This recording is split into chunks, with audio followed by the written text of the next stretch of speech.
Hi everybody, I'm Ellen and this is my kitchen. Tonight for dinner we are making nachos with ground beef. Okay. So what I've done is I've turned on the stove to medium high and I'm using my 8-inch fry pan.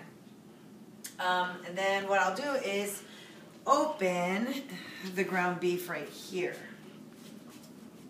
So we decided to make this because it's kind of one of those, what should we eat for dinner, right? Well, you can't go wrong with nachos. And so whether you have chicken or steak or ground beef, this is going to be just perfect. Okay, so I'm just going to put this in here, break it apart a little bit. It's actually quite a bit. So it's a pound, but to my husband, it's not enough. It's because I have to share it. Yes. If I didn't have to share it, then it would be plenty. Okay. Just kidding. Anything for you, honey. Mm-hmm. So we're going to let that sit there. Let me get my mix and chop ready for when the stove heats up. Let's see. So at this point, I'm just going to prep everything so that I can put everything together. All right. What I like to do for my nachos is in the batter bowl, I like to put the meat in here after it's cooked, and then put all like the cheese and everything and some seasoning.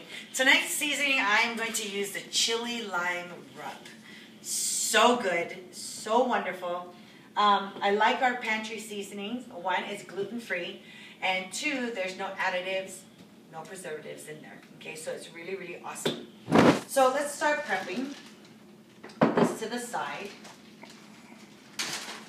Take out some cheese. And I am going to grate the cheese. So, let's see. Okay. Put this back in.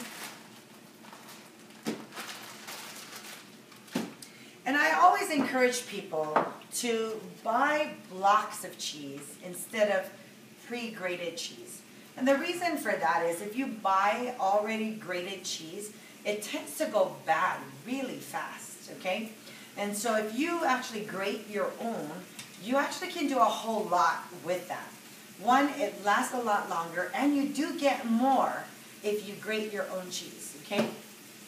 The other thing is if you buy a block of cheese, you can cut maybe half of the block and save it or grate it all one time. Did you know that you can freeze cheese? You can. But the best way to freeze cheese is to do with it what you need and then freeze it. Don't take your block of cheese and freeze it, because after that, when you try to grate it, it's just going to crumble on you, okay? So unless you want crumble cheese, what you need to do is you need to grate all the cheese first, slice all the cheese first, crumble your cheese first, and then freeze it, okay? So this is the veggie strip maker.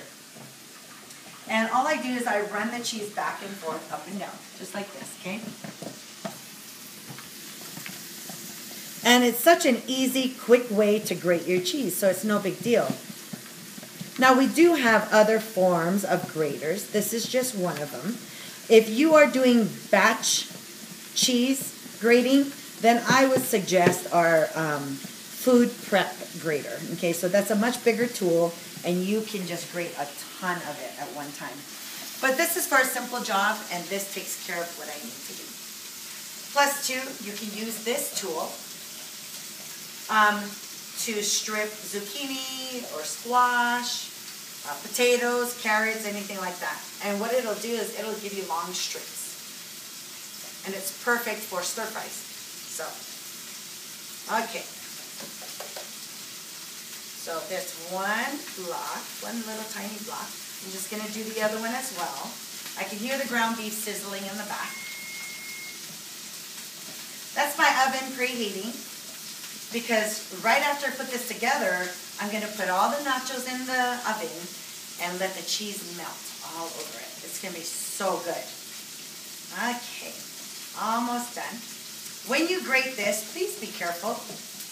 Even though it is plastic, you can still take a fingernail or two off. We don't want extra crunchies in the recipe. Okay, so when you get to the bottom, as it gets smaller on you, be careful.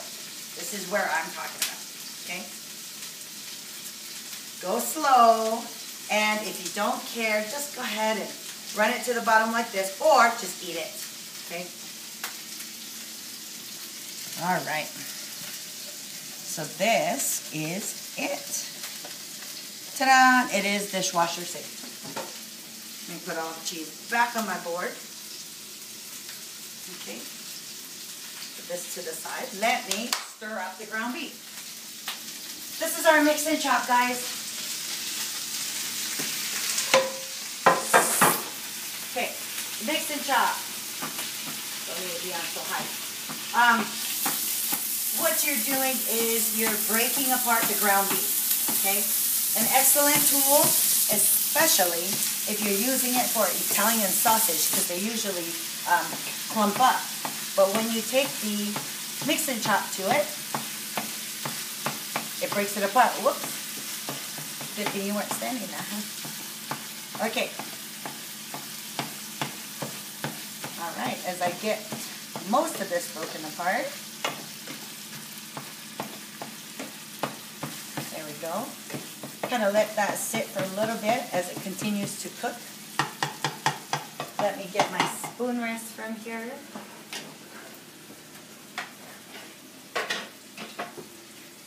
All right, back to my prepping station. All right. So I'm going to prep some green onion.